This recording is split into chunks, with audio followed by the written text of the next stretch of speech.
Hello and welcome to the Dream Team Professor podcast. International break is finally over, and in this episode we're going to be looking at the top players to target in Gameweek 13 on Sun Dream Team. Now, as always, we have the fixture ticker from ffstuff.co.uk, and we're going to be looking between Gameweek 13 and Gameweek 16 in this episode. Gameweek 13 is going to be a European double game week, and we only have two European fixtures left in the group stage, Game Week 13 and then Game Week 15. Then we'll have a bit of a gap there until about February, I think it is, that we start to play the knockouts. So Game Week 13 is European double game week. Game Week 14 is a Premier League double game week. Like I said, 15 is a European double game week. And then Game Week 16 is a Carabao Cup quarter-final round, so it's a double game week for the teams that are still left in the quarters. And then you'll be glad to hear that we have no more international breaks until March time, so we don't have to worry about that. On ffstuff.co.uk, if you move the arrows, you can see how many fixtures each team plays between a period of time, and I've done this here, 13 to 16. The teams with the most fixtures doesn't mean that everyone's always going to play in all of them, but Liverpool, Newcastle, Brighton and West Ham all have 8 fixtures in this time frame. That's the most, and they're involved in all competitions. So they're in both the European rounds, and then they have the Carabao Cup still to play. City, United, Arsenal and Villa have 7 fixtures. That's obviously Europe, but no Carabao Cup. Then we have teams with 6 fixtures, which include Chelsea, Fulham, Everton and Crystal Palace. Not in Europe, but they do have the Carabao Cup fixtures. And then everyone else just has the 5 fixtures for the month, which includes Spurs as well. On the left-hand side, you can see that I've ticked a few teams, and you can narrow this list down based on the teams you want to look at. So Man City, United, Arsenal, Liverpool, Newcastle, Villa, Chelsea I'm going to throw in there, Brighton, West Ham and Palace are the teams that I'm going to cover in this episode.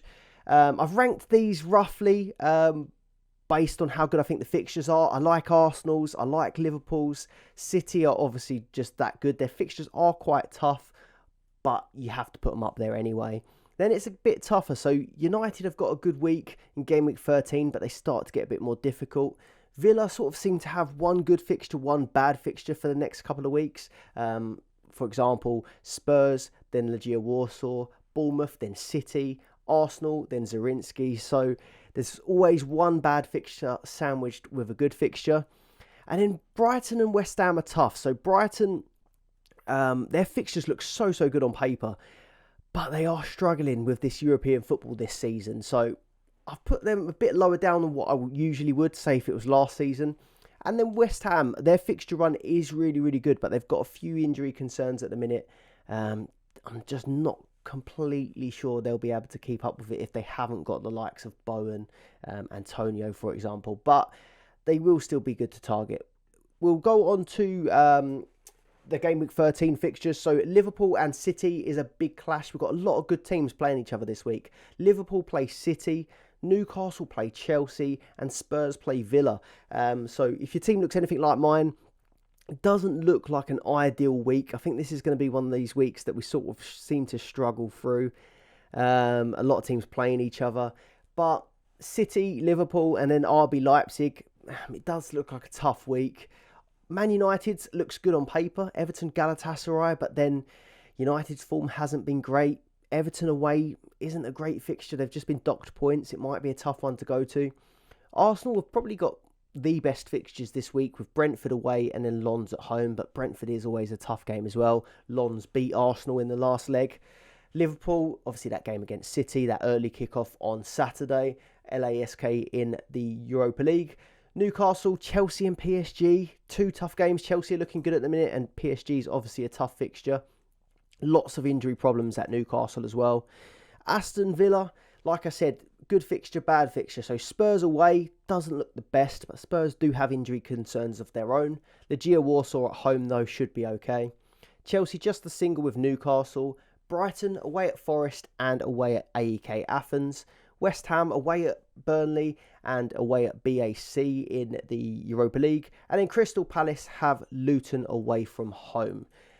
So I think the best fixtures this week are Arsenal. Brighton, but they are struggling for players. United, but their form is a bit dodgy, and then West Ham, but they could be without Bowen, so it just isn't a perfect game week in my opinion at the moment. But longer term, I think Arsenal look like they've got good fixtures long term. Brentford Lons, then in game week 14, Wolves Luton. I know quite a few people might be looking to target that one for their Park the Bus chip. And then it starts to get a little bit tougher in 15. Villa, PSV, and then 16 is Brighton. Liverpool look good pretty much the whole way through, minus this City game, really. So City, LASK, then again in 14, Park the Bus maybe, Fulham, Sheffield United, Crystal Palace away, Union St. Gilloise away, and then 2 home games, Man United and West Ham. So it gets a bit tougher in 16. Villa's pretty good the whole way through, but still keeping to that every other fixture. So their home form is really good, but that's where their games are quite tough. City and Arsenal stand out as tough fixtures, but the other fixtures look okay. Chelsea start a really good run in game week 15, so that's why we're going to include them, and Crystal Palace for that matter. So Newcastle away, Brighton at home, and then Man United away look tough. Then it goes Everton, Sheffield United, Newcastle. Crystal Palace goes Luton, West Ham, Bournemouth. 3 really good fixtures. Eze's got my attention for that. But then theirs goes Liverpool, City, Brighton. So you might be able to swap from Chelsea to City potentially in that run, whether it's a Palmer and Eze or whether it's your goalkeeper with Johnston. That's something to keep an eye on. Right, we're going to go to the top players to target. I'm going to start with my team, Arsenal, because I do think we have the best fixtures this game week. So Brentford away, Lons at home. We've got the least goals conceded in the Premier League with 10, which is tied with Liverpool. So if you did have your eye on the Park the Bus chip in game week 14, Liverpool and Arsenal conceded the least amount of goals in the Premier League. But there's a few question marks over Arsenal at the minute, in defence specifically. So you've got Ben White, missed the last game, a surprise exclusion from the squad. Apparently he was carrying something, so he was missing from that one. Apparently it's going to be a late fitness test before the game. Finished severe with a few issues. Gabriel Jesus, that's an interesting one because he was injured for Arsenal, hadn't played for a little while, and then he got called up to international duty with Brazil, and he went on to play 90 minutes against Argentina. So someone's called Arteta's bluff with these injury. Well, it's not even a fake injury because he was out for a while, but Brazil basically didn't trust that he was injured, called him up for an important game, and they played him for 90 minutes. So hopefully he's all right for Arsenal going forward. Saka, I'm going to say, is the best player to target. It's pretty obvious. 6.5 million. He's got 6 goals, 9 assists in all competitions. 3rd for bonus overall, and he's scoring 8.1 points per game. And these next 4 look great for the Arsenal attack. So Brentford away, Lons at home, Wolves at home, and Luton away. To be honest, I do expect that Saka will probably start in all of these games. So I think he's the main man to have in your team from Arsenal. But I do quite like the look of a double Arsenal attack for these fixtures. Saka, obviously, but then Jesus. I think we wait and see, just make sure that he definitely is okay. But he should be starting now, really, if he is playing for Brazil. Martinelli looks really good. And Saka, Jesus and Martinelli seem to play so well together. So that will be exciting. But Trossard done really well as well when he came in for Jesus. So there are a few options there. There could be rotation there, but I do think that once Jesus is fit, it probably is going to be Saka, Jesus and Martinelli most of the time. Saliba, 3.6. I think he's the safest option from the defence. In the internationals, he's actually out of favour. I think it's Deschamps is the manager of France. But anyway, it doesn't seem to fancy him. He didn't start the first game for France. But he did play in that second game. I think he played 90 minutes in that second game, but shouldn't be a concern. He got 9 points in the last game. I brought him in last week, just ahead of that goal against Burnley, so happy with that. He's got 1 goal, 1 assist this season so far, and he's played in, or started, 16 of Arsenal's 18 games. So I think that's as safe as it gets, really, for Saliba. But only the 5 bonus points. Tied with Matty Cash in 3rd for defenders points. So a really, really good option there. And if you are looking to play part of the bus, or just if you want to capitalise on these Arsenal fixtures, I think Saliba's the best way to go. But like I said, I think there's an argument to have Saka plus a second midfielder, or even Saliba plus a second defender. So I'm going to break those ones down. I think Odegaard is a good option at 4.9 million. He has been missing from the last few games. He came back, he had an injury. He came back and played, I think, like 10 minutes against West Ham and got a late goal, and then was missing from the game following on from that. And now a lot of people were criticising Arteta after that, saying, you brought him back too quickly. Why did you do that? He's got re-injured. Well, it turns out that he took a ball to the face in training, apparently, and got concussion. So actually it wasn't linked to that first injury. And then he missed the 2 games following on from that with this concussion protocol, apparently. So he should be back after not going away on the international break. He should be fresh. But it's just whether or not you want to take that chance. He hasn't played. He didn't go in on the international break. He should be back, but Arteta gives nothing away. So if you don't want to go Odegaard, you could still go Martinelli. I think that is a safer option, but obviously Martinelli did go away for the internationals. Odegaard's on 5 goals, 3 assists with only 6 bonus. So I think he's comparable to like a Bruno Fernandes. He's getting goals, he's getting assists, he gets his points from shots, that sort of thing. Big chances created, but not that well on bonus. Martinelli, on the other hand, 4.5 million. He's got 18 bonus points from 13 games played, which I think is pretty impressive. Slightly less attacking returns at the moment, 2 goals and 3 assists. And he's averaging 6.7 points per game over the last 3. So I think I'm preferring Martinelli, just because of those bonus points. It might just be the sort of player I am, but I prefer to have players that will just tick along rather than blank goal. And that can get a little bit frustrating. So I think Martinelli is probably the guy that I would pick out of those 2. Second defender for Arsenal is really tough. You got Ben White at 4.4 million, Gabriel at 4.2, Zinchenko at 3.4. And then scraping the barrel a bit, but you could go to Tomiyasu at 2.3. None of them are perfect at the minute. So I think typically you'd choose Ben White if he wasn't missing from that last game and if he wasn't facing a late fitness test. Personally, I think he's going to be all right and I think he'll play. But without seeing the lineups, the new Dream Team game, if you do go there, you are taking a risk. But if he's fit, he is the most nailed alongside Saliba in that Arsenal defence, I think.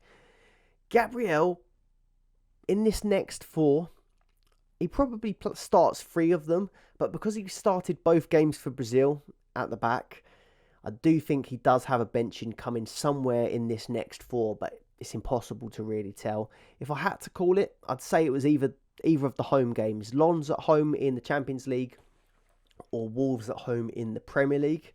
If you've got him in your park the bus ideas for 14, it might not be ideal, but it's the risk you take. But all I remember is last time the internationals happened, I think we played him for the Chelsea game. I think we played him for Sevilla in the Champions League. And then he was benched for the Sheffield United home game. So I think they'll choose probably the home fixture and then what looks like the better fixture. To maybe swap him with Kivior. Zinchenko, 3.4 million. Obviously, he's quite a bit cheaper. He's going to go up in price as well because he did score that scissor kick goal in the last one. He'll go up in price. He done all right. I think he got like 11 points. He is sort of a 1 in 2 player. That's the only thing. So I wouldn't be surprised if Zinchenko didn't play Brentford and they opted for Tomiyasu for the height because they're quite a direct side. But then I do expect that he'd probably start the Lens game, maybe start the Wolves game as well. 2 home games where we're going to have most of the ball. And then Luton, I'm not completely sure. It could be Tomiyasu or it could be Zinchenko. But I think that is a risk with Zinchenko. He probably plays every other game or sort of 3 out of 4 games. Raya, I would have been interested in, but he won't play against his parent club in Brentford. But I do think that he is a good option. Like I just said, we've got a few rotation risks there in the Arsenal defence. do you just go for Raya, keep him in and know he's going to play? There is, I guess, the odd chance that Ramsdale plays Brentford and maybe Raya plays Lens and Arsenal win and qualify. Maybe then the next European game just gets given to Ramsdale because we're through and he hasn't played in the Champions League yet. I'm not completely sure, but I do like Raya, or I am interested in Raya at 3.7. I'm going to then come on to Liverpool. I think they've got, alongside Arsenal, really, the second best fixture. It's just that Man City game, really, that makes it not so good. Like I said, least goals conceded in the Premier League with 10, tied with Arsenal. They kept a clean sheet in the last game against Brentford. They are the early kickoff on Saturday, so you do have the benefit probably of getting a leak on Twitter of what the lineup could be. But it's Man City, away at Man City, so it is a tough call. I do still think the attacking players will be okay, but it's the defence that I'm a bit worried about. And if you've got your eye on Game Week 14, it is a dilemma because most of the defenders are going to go up. So you want to get them in before they go up, but then they play City. So do they end up going down after? Virgil van Dijk's a classic example at 3.9 million. Probably going to go up because he kept the clean sheet. But then you're putting him in for City, and he probably doesn't play in the European game. So by the time he gets to 14, he could end up coming back down again. It is a dilemma. But I think if I was playing it in 14, I probably would just get him in anyway. Also, Liverpool, so their attack's fully firing. I think they're top for XG in the Premier League and third for goals scored. And Mohamed Salah has 12 goals and 4 assists so far for the season. Scored 2 against Brentford in the last game, 14 points. And if you captained him, you probably thought you'd made the right choice. You still made a really good choice, but then Haaland still went on to outscore him in that Chelsea game. I can't think of any good reason really why you wouldn't own Salah and Haaland both together at this point. He's the second highest scorer with 132 points. The only downside, I guess, is the European fixtures are uncertain. They're pretty comfortable in Europe now, but he has just been so good. And when he does come off the bench, he ends up getting something anyway. So I think Salah's near enough essential. I don't like saying that word, but Salah and Haaland, I think, are. Nunez at 4.5 million. He's looking on really good form, away on international duty as well, scoring goals. He's got 7 goals and 8 assists from 17 games. And I think what's even more impressive, of those, 15 attacking returns, only 9 of those games were starts as well. So he is having a very good season. He can be frustrating because obviously only 9 starts, but he does seem to deliver when he does play. Third most shots on target. And Salah has the most big chances created now as well. So Salah is putting them on a plate for Nunez. It's just he doesn't always put them in the back of the net. He's just a high volume player. So he takes a lot of shots, but he does miss a lot of shots as well. Started the last 3 Premier League games though, Darwin Nunez. I expect him to typically play sort of 1.5 games in a double game week. He'll probably start one and come off the bench in the other. Now, Liverpool defence. So, I still, like I said, I think I still would consider Liverpool defence even with City next. So, I've got Tsimikas in my team still.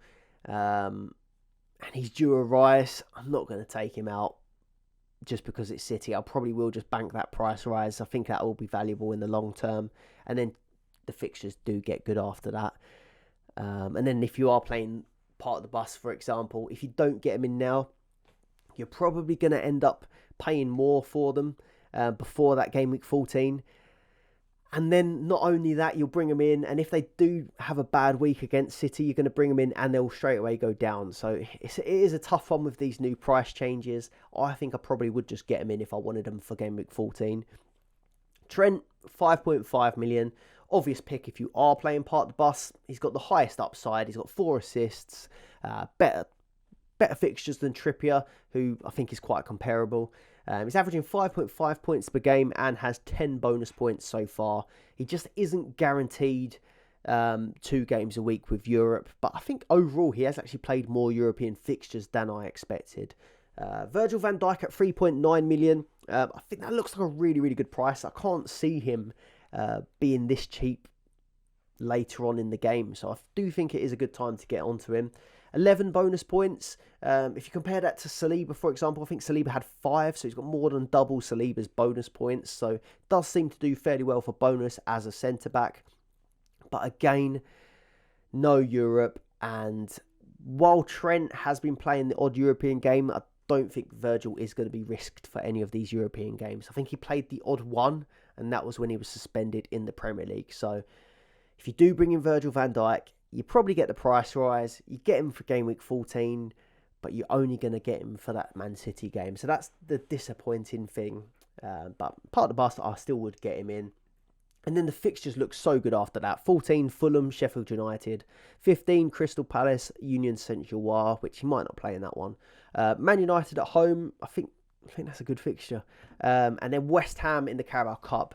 I don't know whether they'll play their full team in that. Arsenal home, Burnley away. Premier League double in 17. I think that looks good. And the last person I'm going to go on to, Tsimikas. Now, I was close to getting rid of him. I would have got rid of him if I could have afforded to swap him to Saliba, but I couldn't. I kept hold of him, and he ended up delivering. And I do think this was just an absolute freak week, really. Quite a lot of people I spoke to think that Gomez was due to start that game, so I think Tsimikas was brought off at half-time, gave away a silly mistake in the European fixture. He was obviously benched for the Luton fixture before that. So it wasn't really looking good for Tsimikas. A lot of people got rid on other games as well. I got rid of him or benched him. But I just couldn't get rid of him this week. So I kept hold of him and he ended up getting 2 assists and 14 points. So I'm going to say that was pretty lucky.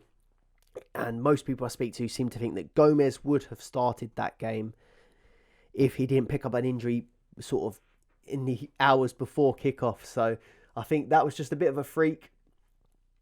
He probably would have started. I'm still not completely sold on having him in my team, but obviously I'm going to keep him for the price rise. I'm going to hope that he plays in 14, but then eventually I am going to look to move him on if he doesn't play. Manchester City up next. So again, been on a very impressive run since that loss to Arsenal. Beat Brighton, Young Boys, Man United, Bournemouth, Young Boys again. Had a little wobble in that Chelsea game. That was a surprising game, a bit of a freak game.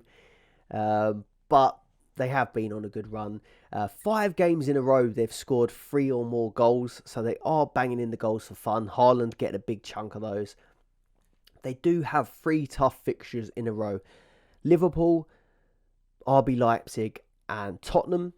But they are all at home. Their home form is very impressive. They then face Aston Villa away, which I think I'd still say that is a tough fixture, especially with Villa's home form. They're looking really good. But then it's away to Luton, away to Red Bull Salzburg. I think I've got that wrong. Red Star Belgrade. Crystal Palace at home, and then Everton away. But you can see between 16 and 17, they play in the Club World Cup. So they have, in Game Week 16, the Crystal Palace game. They're then away, missed the second fixture that week. And then they missed the first fixture of Game Week 17. So in Game Week 17, most teams would have a Premier League double. City just have 1. And in Game Week 16, there's teams that have the Carabao Cup, but Crystal Palace, City are out of it anyway, but they play Crystal Palace at home. So maybe in 16 and 17, you don't want to have too many City players. We'll go with Haaland first. 7.7 million. Just, I'm not going to spend that much time on it. Get him in, 17 points against Chelsea. I just think it was never worth the risk of not having him, and even not captain him now. That Chelsea game looked like it was a tough one. I went for it anyway, and he banged. So I'm going to keep captaining him through probably this Liverpool game. RB Leipzig looks good. Spurs, I'll probably captain him there. They've got a few injury problems at the back. And then Villa keep conceding goals anyway. So I still think Haaland is going to be the best captain most weeks. Foden at 4.7 million. I was on the Dream Team Tonic podcast yesterday, and I was explaining that everyone's got Haaland. So I feel like when City are scoring this many goals, 5 games scoring 3 or more goals in a row. I think you want to have Haaland plus another. And that other is Foden for me at 4.7. You got the maximum 5 bonus points against Chelsea. 2 shots on target that game and 10 points. 4th highest scoring midfielder in the game with 105 points. And he's got 21 bonus points from 16 games. 5 goals, 4 assists. So I think Foden is a really, really good second option from City. I know Alvarez has been popular as well, but Foden is the guy in my team at the minute. Alvarez has sort of dipped in form a little bit.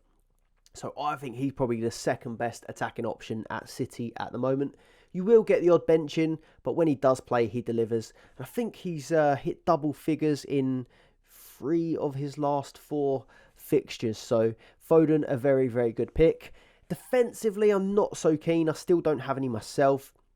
If I did, it would be Akanji at 4.4 million or Kyle Walker at 3.7. They're the 2 that I'd be considering at the moment. Akanji got his 3rd goal of the season, which is pretty impressive, against Chelsea. He got 3 bonus points and he's on 10 bonus for the season. So again, compare that to Saliba, for example, who's got 5. Akanji does seem to do quite well for bonus. And as you can see, I've got on the SofaScore screenshot of how they lined up against Chelsea. And Akanji was the guy that was moving from centre-back into midfield. And then it was like a back 3 of Walker, Diaz, Vardiol. But I just don't particularly like this run. Liverpool, RB Leipzig, Spurs, Villa, all can score goals, those teams. So I wouldn't be too short of clean sheets. Bernardo Silva is the last person I'm going to highlight at 3.9 million. They have got loads of good options. Doku's a good option. Grealish has been, but not so much at the minute. But I just think he's trusted for big games, and these are big games. Liverpool, maybe not Leipzig at this stage, but Spurs, Villa as well. These are big games, and Guardiola trusts Bernardo at 3.9. And he does seem to be playing a more attacking role. He was playing a bit deeper last season. But with Rodri lining up with like a Kanji in the middle there, or Kovacic, for example, Bernardo can get further forward. I was looking at the heat maps, and I do think he'll have a more attacking role. The only thing is, Bernardo at 3.9 and Rodri at 4. I think Rodri ends up playing more games than what Bernardo does. So I do think Rodri probably is the better option there. I'm not putting either of them in my team, but I do think they are both okay picks. Manchester United. I always say this one with a sigh when we come on to them. Everton and Galatasaray up next. Looks good on paper. But as we've seen from them this season, football is not played on paper. Then followed by some tough fixtures. Newcastle away, Chelsea at home. Bournemouth at home looks okay, but then they follow up with Bayern Munich. And then Liverpool away in 16. So I do really think this Gameweek 13 is the ones to target. But the rest look pretty tough. They did obviously keep a clean sheet in that last game. So I've got the FF Stuff Match Centre screen on the right hand side. So Onana with 9, Reguilon with 9, Dalot with 8, Maguire with 7, and Lindelof with a goal, 13 points. So done all right at the back. You'll get a rise out of those players. Onana did pick up an injury in the international break, but apparently he's set to be fit for Everton, so I don't think that's a worry. Luke Shaw, though, is due back. I don't think you can really consider him in your team because he's 4.9 million. That price obviously based mostly off last season, but yeah, you were not going to be spending 4.9 million on a United defender at the minute, in my opinion. And Rasmus Højlund picked up a thigh injury, so I don't think he's going to be playing either. So it's not looking that great on the injury front. One thing to consider with Luke Shaw is that obviously left back, Dalot has been playing a mixture of right back and left back, but since Wan-Bissaka came back, Dalot sometimes been playing on the left. Luke Shaw is going to be taking minutes off of, I guess, Dalot. And I mean, he has played at centre-back at times as well when they were struggling. So maybe he'll end up taking minutes off the defenders. I'd be a little bit worried with the United defenders. The only person I'm really interested in, and I've got him in my team, is Bruno Fernandes. He has been frustrating. I I feel like the perception has been that he's been worse than actually he has. 5.7 million. I brought him in just the 4 points against Luton. That's probably why it's frustrating. But the week before he hauled, I think got 2 goals that week. He probably does end up dropping as well, where he is so expensive. He gets affected by these price drops quite a bit. But I think I'm going to try and separate the emotion from it, the frustration, and just hold through, because he does seem to be doing okay overall. He is expensive, but he does have quite a good upside. So he's on 99 points so far for the season. So I do think he's a good pick. And then I've got this tweet up on the screen from Dream Team. So he's first for big chances created. They've got him down as. They've got first for shots on target.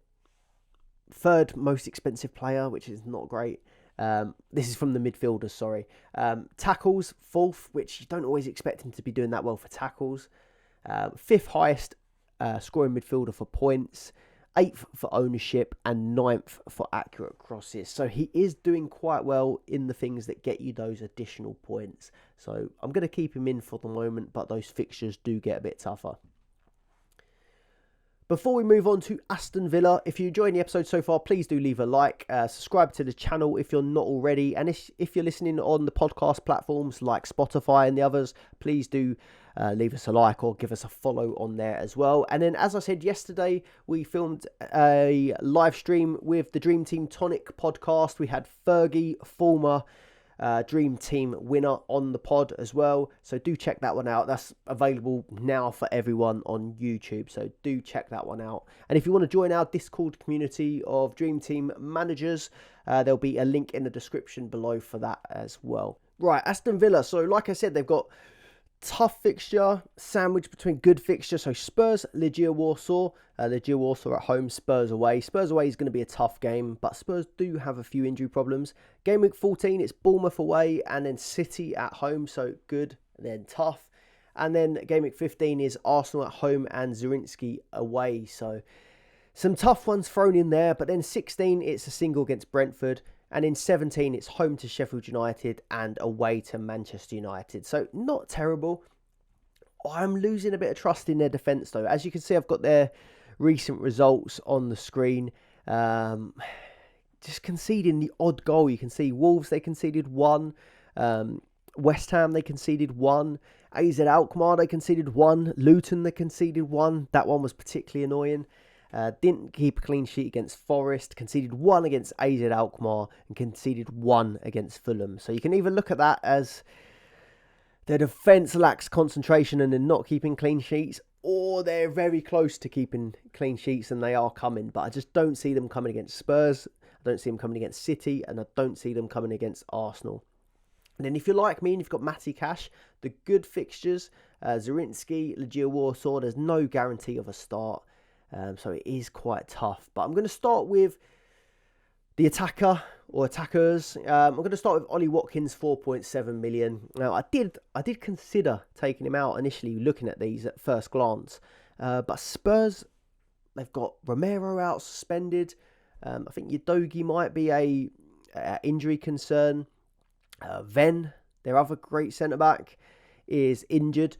So I'm just thinking, although it looks bad on paper away at Spurs, their defence might not be what it has been so far this season. So I'm going to stick with Ollie Watkins for this one.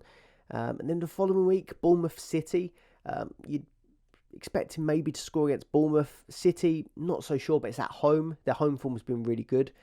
And then Arsenal at home as well. I do still think he can score in these tougher games. So I'm going to keep the faith with Ollie Watkins for this run. And then in 17, if you do stick with him, you get rewarded with Sheffield United at home and City away. So I do think that Ollie Watkins probably is going to stay in my team. He's got 8 goals and 8 assists. He's the 5th highest scoring player on the game at the minute. One other injury concern as well for Spurs is Basuma as well. I think he's picked up his 5th yellow. So, yeah, not looking great for Spurs. That might not be the best Spurs lineup. So I'm going to stick with Ollie Watkins.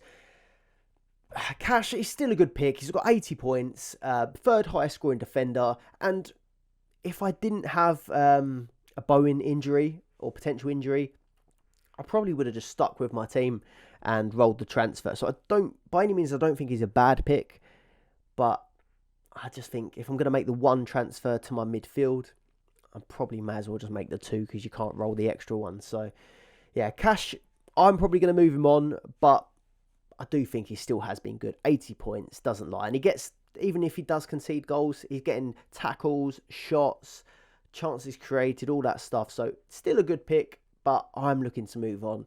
And then Konsa as well, likewise, 3 million. Even though they are conceding the odd goal, he does still keep getting bonus. He's got 21 bonus, and he's hit bonus in 13 of his 16 appearances. So both still fine holds. John McGinn, I did highlight him. 3.4 million. He's having a good season. 5 goals, 3 assists.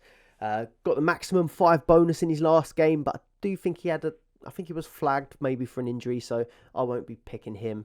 But you can keep updated on that if you have him. And then Douglas Luiz, I think he's all right. Not going to pick him myself, but 5 goals, 2 assists on pens. Probably does deserve a shout out. 83 points, but I'm just not keen on the fixtures. For me, Aston Villa at the minute, probably just going to be Ollie Watkins. Newcastle, injury problems at the minute. I think international break came at a good time for them. They could regroup a little bit. I think Isak is apparently due back, but they had back-to-back losses against Dortmund and Bournemouth, so it wasn't looking great. Gameweek 13 looks tough on paper, so Chelsea at home, PSG away. And then Gameweek 14, United home, that's probably okay. But then Everton away is not an easy fixture, and I do feel like with this 10-point deduction, it could go either way. I think it could sort of galvanise them a little bit. They'll have a point to prove, so I don't think that's an easy fixture. 15, Spurs, AC Milan, so they did well in these tough games. Obviously, PSG, Dortmund the first time round wasn't terrible. But with this lack of, these injury problems, I do think it is a little bit concerning. Livramento was someone that we did get our hopes up a little bit that he could start. He didn't, and then came on off the bench. Hall started that one, but he can't play against Chelsea because he's on loan from them. So looks like Livramento could get that game, but I probably wouldn't be going there. If I did want to have the budget player, I probably just would go Lascelles now at 2.1 million. Probably just a little bit safer. Isak at 4.2 million though. I do like the look of that, especially with Wilson out for about 6 weeks. I think it is possibly till the new year. He probably will take penalties as well. But I just think you've got Watkins, Darwin and Alvarez at the minute in a similar price bracket. And those teams are probably looking a little bit better than Newcastle at the moment. Kieran Trippier is always going to be good to own. 5.5 million, 20 bonus points. I'm just not that confident of clean sheets at the minute with these injuries to Botman and Dan Burns. So still a good pick, but I don't have him. And he did go home from England duty with a personal issue. I've not heard anything about that since, so it might be a risk. I'm not too sure, but maybe we can wait till a little bit later to find out. We might hear something in the press conferences. And then Anthony Gordon, 3.6. Enjoyed owning him earlier in the season. 4 goals, 4 assists. I still do think he's a great enabler, and he probably is going to play twice a week in these European ties. But I'm just starting to turn my attention maybe away from him as an enabler, and I'm quite liking the look of Eze or Cole Palmer, both on penalties at the minute. But they don't have Europe, so just one thing to consider. And then Brighton, I don't really have that much to say on Brighton. Last season, we would have been all over these fixtures. Forest, AEK Athens, Chelsea, Brentford, Burnley, Marseille. 13 to 15 looks good, but they just have so many injuries, and they are struggling at the minute, having both Premier League and European games to play. A lot of rotation as well. I'm just not willing to trust their defence at the minute. They're not really keeping that many clean sheets. I think they did keep a couple in the Europa League, but I think Dunk's a risk. Estepinion's out, so yeah, for me, I wouldn't be going for their defence personally. Matoma didn't go on international duty. He had a slight problem, and apparently he might miss the next game, so I think he probably is an avoid or a sell. Adingra probably is the only person that I think it's worth considering at the minute. 2.8 million. Mentioned him in the last episode, and he did go on to score in the last game. Got his 4th goal of the season. He's also got 3 assists. Got 11 points against Sheffield United. and did go up 0.3 million. Ansu Fati was the other person. These are the two wingers that have been playing without March and Matoma. But I just don't see why you'd pay 3.7 million for Ansu Fati when you can pay 2.8 for Adingra. For the million that you save, or roughly, I just think it's worth having Adingra. Then on to West Ham. So actually their form is looking pretty good. They got the win against Olympiacos. They got the win against Forest. Did lose to Brentford, but most of their players on Dream Team wise did fairly well. And then they knocked Arsenal out of the Carabao Cup. So their form has been fairly good. I've got Bowen. He's been doing really well for me. But I'm just concerned about this knee injury. I did think this injury was a little bit of a hoax. I did think this injury was going to be... Antonio got injured in the international break. And then all of a sudden Bowen got injured. And I just thought that's West Ham calling him back. They don't want him to play in this pointless friendly for England. Or not a dead rubber for England, rather, not a friendly. But it's starting to turn out or look like that Bowen does have a legitimate injury. 5.2 million. It is expensive, but he has been really good. 9 goals, 3 assists, 119 points. But apparently he does have fluid on his knee at the minute. So they don't know what sort of time frame it's going to be. It probably looks short term. He is marked up as a potential return this week. And this is PremierLeagueInjuries.com, 50% chance of playing. But for 5.2 million, I just don't think I want to take the risk. I think I would probably just replace him this week anyway, unless we hear anything else elsewhere. And then if he does end up playing, just get him back, because the fixtures long term look good. Burnley, BAC, Crystal Palace, Spurs, Fulham, Freiburg, Wolves, and then it gets a bit tougher. Liverpool, Man United, Arsenal, but all the way through to about 16 does look good. Ward-Prowse, 4.2 million. Now that could just be the obvious move, really. If you do have Bowen and you don't have Ward-Prowse, you could just move down. Another 2 assists in that Forest game, 11 points. He's now on 2 goals and 9 assists for the season. So yeah, that could be a straightforward swap. Save yourself a little bit of money. But I'm just a little bit concerned if Bowen is out, Antonio is out. I'm just a little bit concerned that losing... I mean, Antonio isn't great, but they are losing 2 key players for them. So I'm just not sure whether I still would want to go for Ward-Prowse. Paqueta, 3.9 million, has been doing well. He got his 5th goal against Forest, got 10 points in that game, and he's on 94 points. He's actually tied with Maddison, and he's 5 points behind Bruno Fernandes. So he's also having a really good season, and he is the penalty taker when he's on, and I think when Ben Rama's not on the pitch. But still 3.9, a really good option. He's picking up points for tackles and stuff like that as well. I just don't think he's quite for me though. Lastly, I'm going to come on to the ones that don't have European football. So Chelsea, Spurs, Crystal Palace. Now, less fixtures obviously. Like I mentioned, West Ham, Newcastle, Liverpool have 10. Other European sides have 9. City have 8. And then you've got Chelsea on 8, Spurs on 7, and Crystal Palace on 7. But the players I'm going to mention from these teams, realistically, if you do choose them, they're probably going to play every game. Whereas with these like Liverpool players, City players, even Arsenal players, there will be rotation in Europe. It's the later stages in Europe as well, so they may end up just playing the same amount of games. So it's something to think about. Cole Palmer, 3 million. For Chelsea. The fixtures are quite tough. Newcastle away, Brighton at home, United away. And then it goes Everton away, Sheffield United, Newcastle, Wolves, Crystal Palace. So from about 15, the fixtures get a lot better for Cole Palmer. He's on 4 goals, 5 assists, and only costs 3 million. He scored another penalty in that City game against his old club. All 4 of his goals have been penalties, and he scored 4 penalties in his last 6 games. So these aren't going to continue, but it is pretty impressive to have a £3 million player in your team that's on penalties for what is a pretty attacking side as well. So we need enablers in our squad, and that 3 million, I do think is a good... If you can have an enabler that takes penalties, I do think that is a good option. I'm going to go to Son from Spurs. I won't be picking him personally. I'd rather Nunes or Watkins. But I do still think, although the fixtures are tough, Villa are at home and City away, Highline, Son, he scores in these big games. He could be an option if you're after a differential, but personally, it won't be for me. Next 4 fixtures, 3 of them are at home as well, so that is also something to consider. But no Maddison, the first signs weren't great in the last game, so I'm going to chuck him in there, but I wouldn't be picking him. And then Eze, someone who I'm seriously considering, 3.6 million. Luton away from home, West Ham away from home, and then Bournemouth at home. That's a double game week, West Ham and Bournemouth.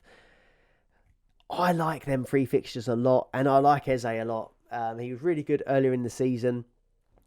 23 bonus points from 11 games. He's a 90-minute man, and he's averaging 2 bonus a game, basically. So 2 points for playing, 2 points pretty much guaranteed bonus, it looks like. So he's almost starting on 4 points each game. And then when you consider he's got pens, he's hitting tackles, and any shots on targets he gets as well, or assists even, I do think he looks like a really, really good option at 3.6. And I like what he lets you do with that extra money as well. That is the real reason why I like him. And looking at these fixtures as well, if you go Luton, West Ham, Bournemouth for Eze, you could potentially, if you want to take him out ahead of Liverpool, City, Brighton, you could swap him in Gameweek 15, and instead of playing Liverpool, you swap him to Cole Palmer, who then plays Everton, Sheffield United, Newcastle, Wolves and Palace. So I do think that works quite well, and it's a nice little enabler slot, and both of these players are going to get you penalty takers, so you're going to have a penalty taker the whole way through this run. I do like it. Right, on to my team update then. So for Game Week 12, which seems a long time ago now, 113 points. I am up to 40th in the overall leaderboard on 1,316 points. I have played the part of the bus chip, so I won't be playing it in Game Week 14 like some people. But here's how all my points went this week. So Johnston got me 0. Simicast, I said I was probably quite lucky to keep hold of him, 14 points. Saliba, I brought in, got me 9. Cash got me 5. Bowen got me 9 points. Saka got me 7. Bruno, just the 4 against Luton, was disappointing. And Foden with 10. Like I said, he got the 5 maximum bonus points. And then up front, Ollie Watkins with 7. Salah with 14. And Haaland was my captain. Got me 34 points. So impressed with that week. Done pretty well. And rank 40 is probably the highest I've ever been on Dream Team. So well happy with that. Saliba, yeah, he came in, done well. I'm going to keep hold of him. Bruno, disappointed, but I just can't keep flip-flopping between having him, being disappointed, take him out, he does well, being disappointed, bring him back in. I think you just got to keep with him and hope he delivers. The fixture run does get a bit tougher, so I think I'll reassess a little bit later on down the line. I am happy with this team, and if Bowen wasn't flagged, I would be tempted just to keep it as it is and then use the free transfers ahead of Game Week 14 when a lot of teams have better fixtures. I know you do end up burning a transfer doing it that way, but sometimes doing nothing probably is the best thing to do. But with Bowen flagged, with you get it being a double game week and you getting points for appearances as well now, I just don't want to miss out on having a player that week if he ends up not playing at all. So I think as it stands on Thursday, I will be taking Bowen out. I'm not keen on Cash's fixtures as well. Like I said, he does still chip away at points with shots, assists, goals. But while there's teams like Arsenal and Liverpool who have good fixtures that could be keeping clean sheets, I do think I can get away with not having him. And I don't dislike him in any way. When the fixtures do look better, I will get him back. But his next fixtures, Cash, are Spurs, Legia Warsaw, Bournemouth City, Arsenal, Zrinski. And I just don't see him keeping that many clean sheets in these games. So I think we're going to move him out for an option from either Arsenal or Liverpool. And then Bowen as well. like I said, I wouldn't probably get him out. I have really enjoyed having him though. But the options for Bowen's replacement are narrowed down to Ødegaard, Martinelli, Eze, or James Ward-Prowse. I think they're all great options. They've all got really good upsides. Defensively was a little bit tougher. I like... So it's not... Either way, it's not perfect. I think there's a lot of Arsenal defenders that we have question marks over, but the fixtures are really good. And then Liverpool, the players are going to go up, but they face City and they'll probably rotate in the European one. So it's not ideal. Virgil van Dijk, for example, 3.9. Tough fixture in Gameweek 13, but then looks great in the Premier League double. Ben White, I think looks a really good option, 4.4, but he's expensive and an injury concern with this late fitness test. Gabriel, 4.2. He probably gets rotated in one of the next 4. You just don't know when it's going to come, but he is 4.2 million as well. And then Zinchenko, 3.4 million. Probably more of a rotation risk, but you do save yourself quite a lot of money. He's $1 million cheaper than White, and he is going to get that price rise this week. So could I just maybe get him in, take the price rise, reassess, and maybe move on to one of these players from Arsenal that isn't going to rise, like a Gabriel or a White. It closes the gap in price then. So these are the things that I've been considering. It's going to be from these players. I'm still not 100% certain what pairing I'm going to go to. I do really like them all, to be honest. But as it stands, I'm looking at these and I can't obviously pair all of them. I can afford to do Ødegaard and Zinchenko, but I just want to see Ødegaard is definitely starting before I go for him. So I think that sort of rules out Ødegaard for the time being. Zinchenko, not perfect. I think it was only a few episodes ago. I was saying that Tomiyasu looks like he's in favour. But it does seem to be that Tomiyasu will play in the games where there's going to be a big one-on-one battle down that side. So the tougher games. And Zinchenko, or the aerial games as well, like Brentford direct in the air. Or Zinchenko will play the games where we're going to dominate the ball. And I see that happening for Luton, for Wolves, and maybe Lons as well. So Zinchenko's an okay option. And then if I went Martinelli, he's a lot cheaper, or 0.4 cheaper than Ødegaard. But I could then get Virgil van Dijk or Zinchenko. I don't think Virgil van Dijk is ideal if I'm not playing part of the bus. Eze, 3.6 million, and I can afford any of those defenders. Zinchenko, Gabriel, White, or Virgil. I do like that. And I do like the idea of swapping him for Cole Palmer. So that is an option. Gives me a bit more freedom in defence. Or do I just go Bowen to James Ward-Prowse? And then I can afford anyone with him apart from Ben White. So either way, I just think this week isn't ideal. I don't think there's a perfect, but it might just be a case of choosing the least crap option or the best option of the bunch. And then game week 14, I think things start to look a bit better. At the moment, let me know what you think is the best option out of these pairings. Ødegaard and Zinchenko, Martinelli with Virgil van Dijk or Zinchenko, Eze with any of the above, or James Ward-Prowse with anyone but Ben White. Personally, at the minute, I'm leaning towards going Martinelli and Zinchenko. Martinelli has played a lot of minutes for Brazil, so he could have a benching coming. But with Martinelli, I can see me putting him in and keeping him long term. And he's only going to, if he does get rested, it'll be one game. And then I expect him to start sort of 3 of the next 4. So it's not the end of the world. And then he won't go up in price. That's the only downside. He probably will stay the same, is my estimation. And then Zinchenko, though, he might not play Brentford, but home to Lons, I do think there's one clean sheet in those. And then the following week as well, Luton Wolves, I do think he'll probably will play both of those. Worst case, he plays one of those. So I don't think it's terrible. But then by getting that price rise, if I do this, I'll have 0.5 in the bank left as well. Tsimikas should go up. Saliba should go up. Zinchenko should go up. I've got a lot of price rises in this team, so I do think that I could just get the price rise on him and then maybe move him on to a better Arsenal option once I've seen if Gabriel gets his rest or if Ben White's available.